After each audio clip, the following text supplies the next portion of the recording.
Kalau di dalam Bible, Yohanes yang di dalam kitab Yohanes ini, yang disebut dengan Yohanes anak Zebedeus, tidak pernah berucap Yesus adalah King of King.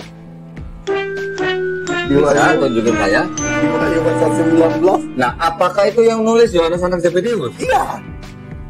Saya buka ya Bang ya, Wahyu ya. Oke. Kitab Wahyu itu adalah kitab yang terakhir masuk dalam Bible, Pak. Sekian ratus tahun itu masih ditolak sama bapak-bapak gereja. Bapak gereja orang gila. Loh, kok orang gila? Nah, kalau bapak gereja orang gila, yang menyusun ini bapak gereja, Bang. Itu cuma nyusun doang. Berarti yang nyusun ini orang-orang gila gitu. Cuma nyusun doang kan? Masa orang gila bisa nyusun begini, Pak? Jadi yang nyusun ini orang-orang gila nih, Bang. Bisa.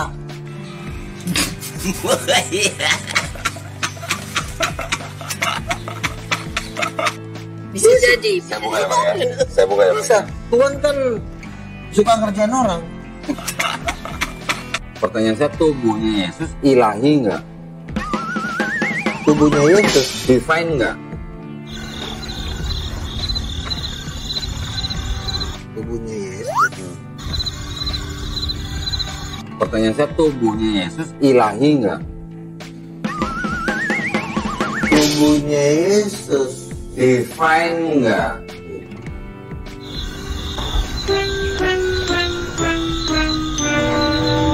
Jangan salah. Rambutnya gondrong nggak? Iya.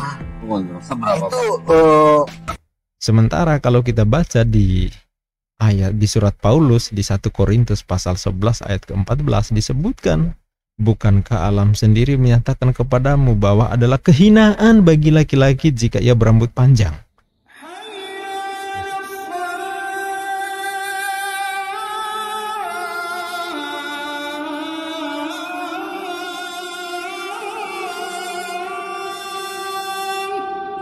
And how you do that?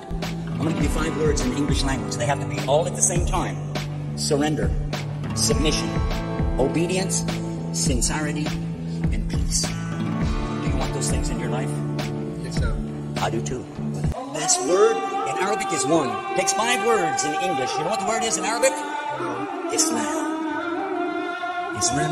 That's the word.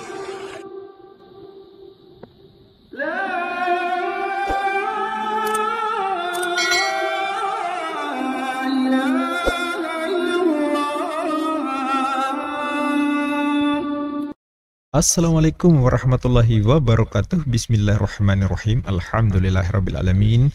Asyhadu an la ilaha illallah wa asyhadu anna Muhammadar Rasulullah. Qul huwallahu ahad, Allahu somad, lam yalid wa lam yulad wa lam yakul lahu kufuwan ahad. Sahabat Fakta Islam TV yang pastinya cerdas dan berakal sehat, yang bisa membedakan mana ciptaan dan mana pencipta, mana khalik dan mana makhluk, mana Tuhan dan mana manusia. Tuhan yang Maha Kuasa itu tidak dilahirkan dari manusia. Tak ada manusia yang mampu melahirkan Tuhan, sebagaimana tak ada Tuhan yang bersifat sama seperti manusia, yaitu beranak, apalagi diperanak.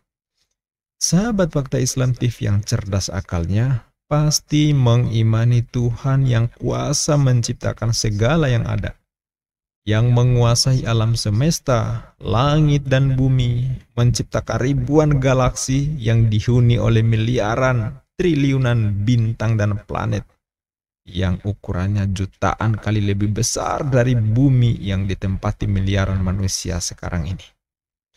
Tuhan bukan hanya kuasa menciptakan, juga kuasa mengatur dan memelihara yang diciptakan, sehingga masing-masing bintang dan planet yang bergerak pada garis lintas yang ditata oleh Tuhan Sang Pencipta. Dia Maha Besar, kebesarannya tak terjangkau akal manusia. Dia Maha Ghaib, dari apa yang ghaib, tak terimajinasi ukuran, warna, bentuk, dimensi apapun oleh akal manusia. Dia tidak tidur, dia tidak mengalami ngantuk, tidak mengalami lelah seperti makhluk. Dia tidak mungkin ditimpa derita apalagi kematian. Jangankan mati berhari-hari, 1 detik pun, 1 milidetik pun, mustahil Tuhan mengalami derita dan kematian. Karena Dia Maha Kuasa. Itulah Allah.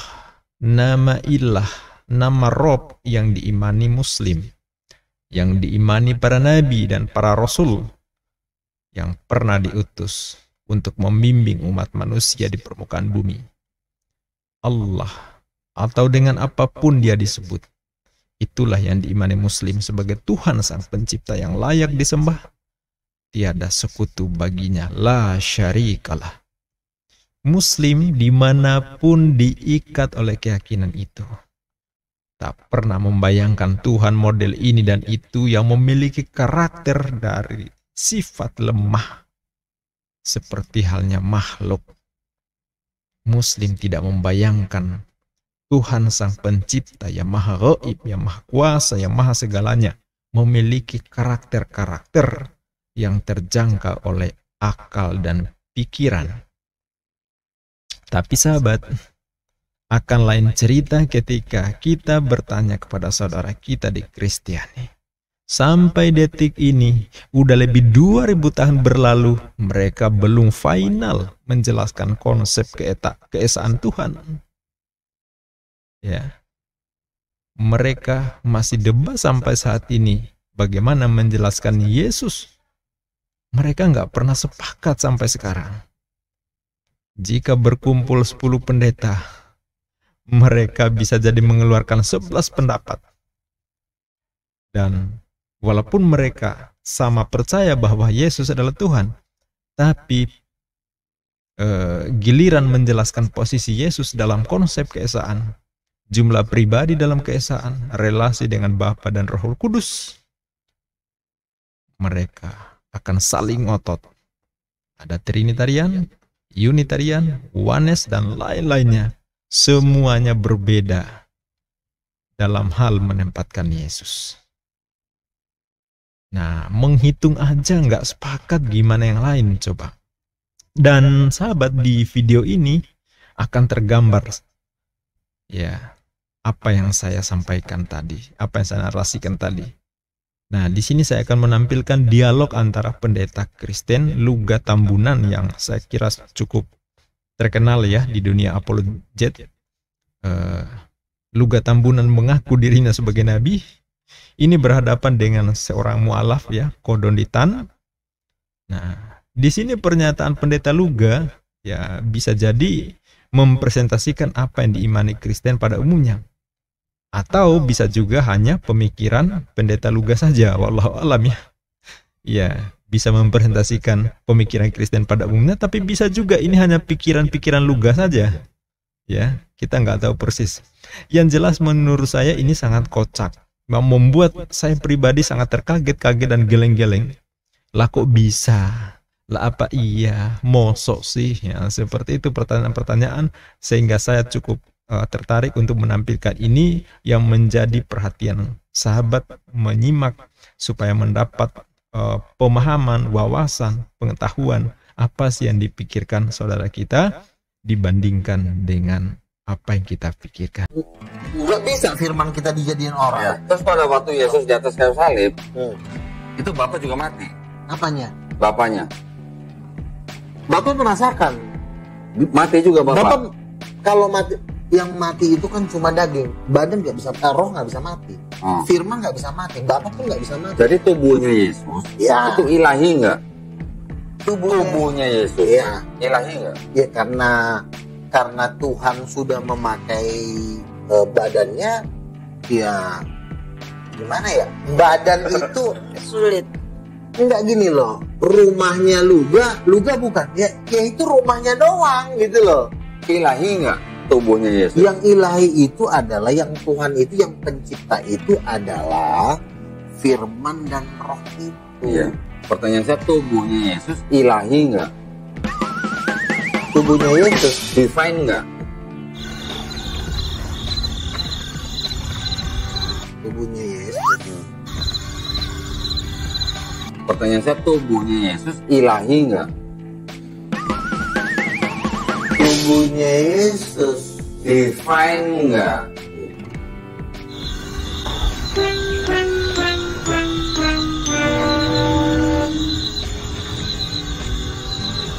Tubuhnya Yesus.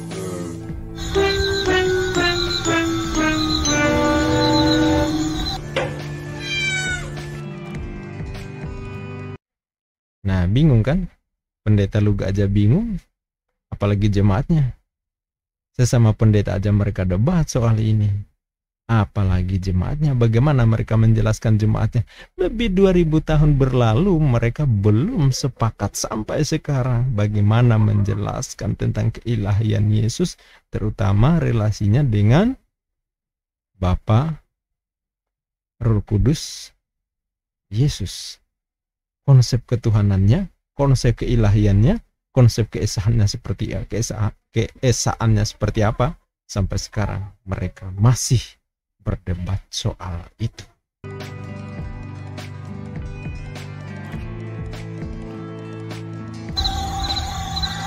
Bukan halusinasi, itu adalah bahasa guru untuk melawan Nabi.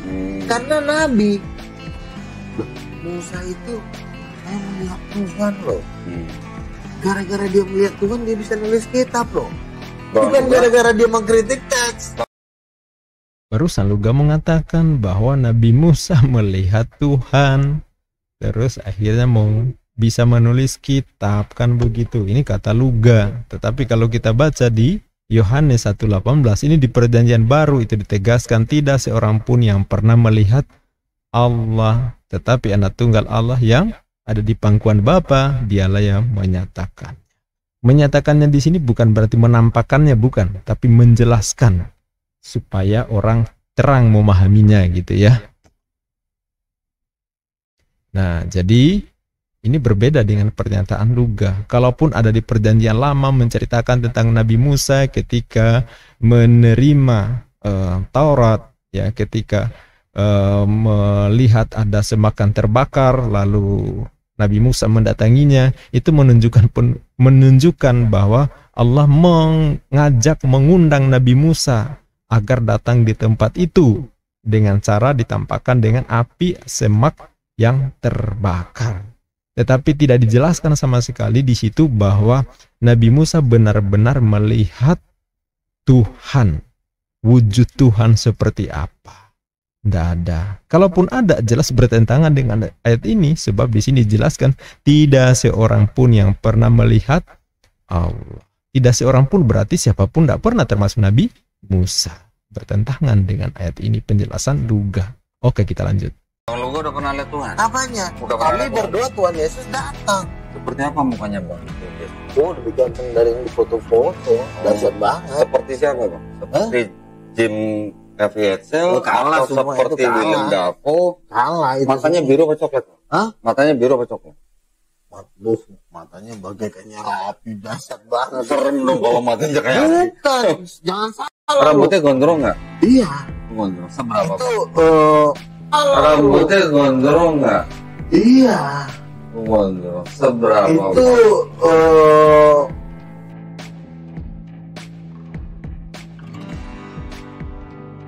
yang pernah melihat nyala dari api itu salah satu teman gue. Itu kayak tahu sinar laser, itu merahnya Oh, kayak Superman kalau pas lagi sinar laser gitu. Nah, menurut saya ada dua hal yang masalah di sini dengan pernyataan Luga. Dia mengaku bertemu Yesus yang dianggap Tuhan itu tuh. Yang pertama, dia mengatakan tentang rambut gondrong. Panjang kan, rambut gondrong berarti rambutnya panjang. Sementara kalau kita baca di ayat di surat Paulus di 1 Korintus pasal 11 ayat ke-14 disebutkan, bukankah alam sendiri menyatakan kepadamu bahwa adalah kehinaan bagi laki-laki jika ia berambut panjang? Yesus laki-laki, rambutnya panjang, rambutnya panjang. Kata Paulus itu kehinaan, bukan kata saya tapi kata Paulus. Kan gitu ya. Ya. Terus yang kedua masalahnya apa? Ya, masalahnya adalah wajah Yesus sampai sekarang nggak ada yang tahu seperti apa. Bagaimana Luga memastikan bahwa yang dia ketemu, yang dia lihat, yang matanya katanya bersinar apa tadi, itu menunjukkan bahwa itu adalah Yesus. Oh, Yesus nggak ada yang tahu kok seperti apa wajahnya, iya kan?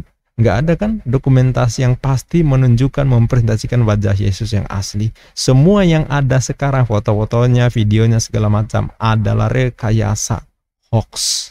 Ya, hanya rekayasa, nggak ada satupun yang benar. Kalau begitu, kalau nggak pernah tahu seperti apa wajahnya, bagaimana memastikan bahwa itu adalah Yesus? Wong aslinya aja kagak ada. Ya, kalau hidup di zaman tahun 1 sampai sekitar tahun berapa, 37 ya mungkin bisa tahu seperti apa wajah Yesus. Setelah itu nggak tahu lagi seperti apa karena tidak terdokumentasinya sampai sekarang. Pantesan aja si dokter Sani Umunir sama gua, lu debat lu jangan mimpi-mimpi terus, harus kayak begini ternyata. Iya, jadi gini, maksud saya gini Bang, kalau keyakinan pribadi Bang Luga itu urusan Bang Luga, saya nggak ngurusin. Bang Luga mau ngaku nabi, mau ngaku Tuhan, mau ngaku murid Yesus, terserah. Tapi ini semua adalah teks yang bisa dipelajari. Kalau kita Wahyu, King of King, Lord of Lord, nanti kita bisa buka. Tapi gini, saya mundur dikit dulu ya. Ini ya, Markus 16 ayat 9 sampai 20 di sini nggak ada ya Bang ya. Ya. Pertanyaan saya Bang, kalau di dalam sebuah kitab ada ayat yang tidak asli atau palsu, menurut Bang Luga ini kitab suci bukan? bukan dong. Bukan kitab suci. Iya. Suci. Iya. Temen orang kencing salah memang. Iya. Enggak ada salahnya. Kalau tubuh kita ke WC ada kotoran yang terbuang kan? Iya. Ya kan? Itu maha suci bukan? Kalau makanya kan di dalam kitab, di dalam apa ya? Di dalam kan dia mengambil rupa seorang hamba. Artinya memang badannya itu adalah rupa seorang hamba. Artinya memang dia mengambil bentuk yang lebih kecil, artinya yang lebih rendah lah gitu kan. Nah itu memang dalam rangka tugasnya dia, tapi roh yang ada di dalam dia itu maha suci. Saya nggak menanyakan rohnya, saya menanyakan tubuhnya. Pertama saya tanya apakah tubuhnya ilahi, kalau Luka bilang iya, berarti tubuhnya adalah Tuhan. Saya tanya lagi, tubuhnya tuh maha suci nggak? Bang Luka bilang iya. Kalau iya, kalau dia ke WC buang kotoran, apakah itu maha suci? Maha suci emang salahnya di mana? Oh berarti Tuhan punya kotoran gitu. Si Paulus menulis di dalam Filipi 2, Allah mengaruniakan kepadanya nama di atas segala nama, supaya di dalam nama Yesus bertekuk lutut semua yang ada di langit dan yang ada di bumi.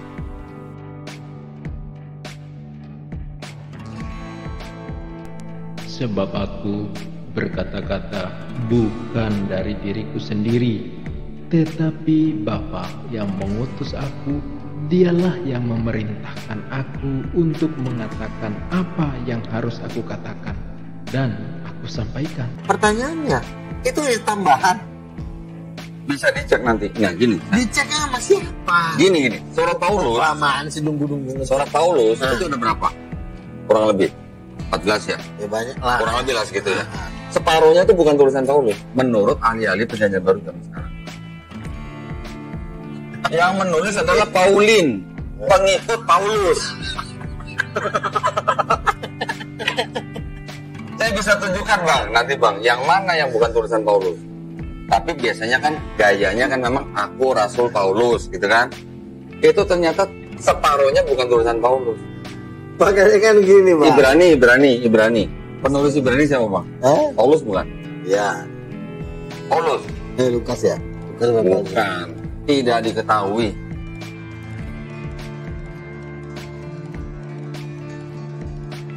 Nah guru ini kan dia kan tidak mau dia berurusan dengan nabi, karena kalau guru berurusan dengan nabi pasti bahasanya seperti ini. Lo nggak ilmiah, lo jatuhnya mimpi, lo cuma apa sih namanya? Pokoknya kita di sini harus ilmiah, harus kritik teksnya, harus literasinya harus ada.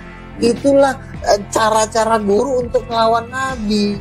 Tapi otoritas nabi lebih tinggi dari guru. Kayaknya nabi itu selalu omongannya begini. Ya udah, sekarang aku mau lihat Nabi Luga. Nah, Bang, kopi saya habis Bang. Bikin lagi. Enggak, dari air putih aja. Tolong Bang, bikinin kopi Bang. Dari sini Bang. Sebentar.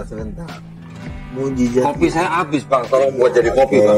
Tolong bang. Mujizat itu kan suruhan Tuhan, bukan pesanan. Kalau pesanan emang Tuhan itu bantu kita kan enggak gitu. Berarti nggak bisa gitu bikin kopi dari air putih ya. Bolak balik, makanya kan Nah, kan tadi saya udah tunjukin ke Bang Luga kan. iya kan. Terjemahnya beda kan.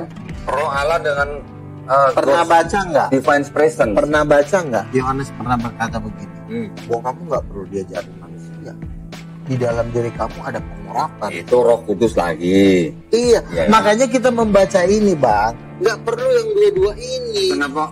Kita baca begini cara belajar Alkitab tuh begini ya. Menurut orang Kristen. Iya.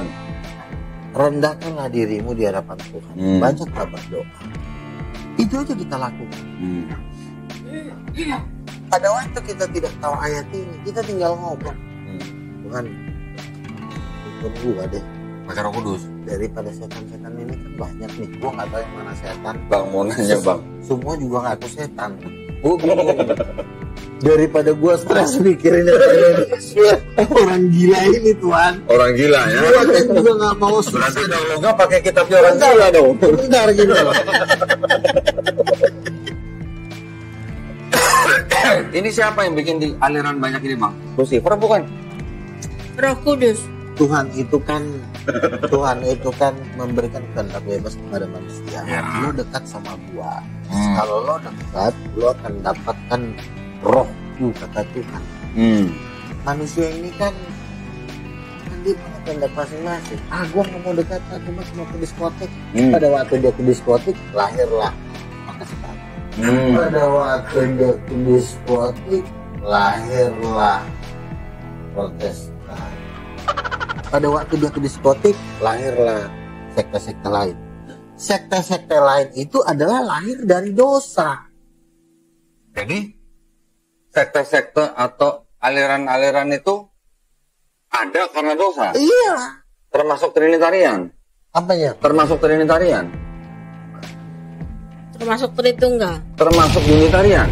Begini, Unitarian iya. Makanya kan Termasuk Oneness enggak bang? apanya? Termasuk Oneness enggak? Timbul karena dosa. Betul. Kan begini. Terus ngapain beragama karena dosa?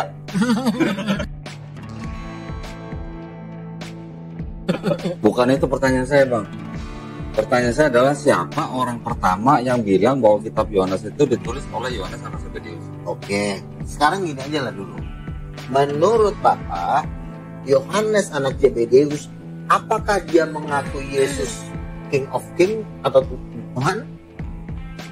Kalau di dalam Bible, Yohanes yang di dalam kitab Yohanes ini, yang disebut dengan Yohanes anak Zebedius, tidak pernah berucap Yesus adalah King of King. Bisa tunjukin saya? Di Wahyu pasal 19. Nah, apakah itu yang nulis Yohanes anak Zebedius? Iya. Saya buka ya bang ya, Wahyu ya. Oke. Kitab Wahyu itu adalah kitab yang terakhir masuk dalam Bible bang. Sekian ratus tahun itu masih ditolak sama bapak-bapak gereja. Bapak gereja orang gila. Loh, kok orang gila? Nah, kalau bapak gereja orang gila, yang menyusun ini bapak gereja bang. Dia cuma nyusun doang. Berarti yang nyusun ini orang-orang gila gitu. Cuma nyusun doang kan? Masa orang gila bisa nyusun begini bang? Jadi yang nyusun ini orang-orang gila nih bang. Bisa.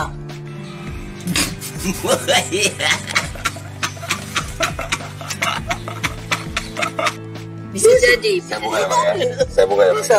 Tuhan kan suka ngerjain orang.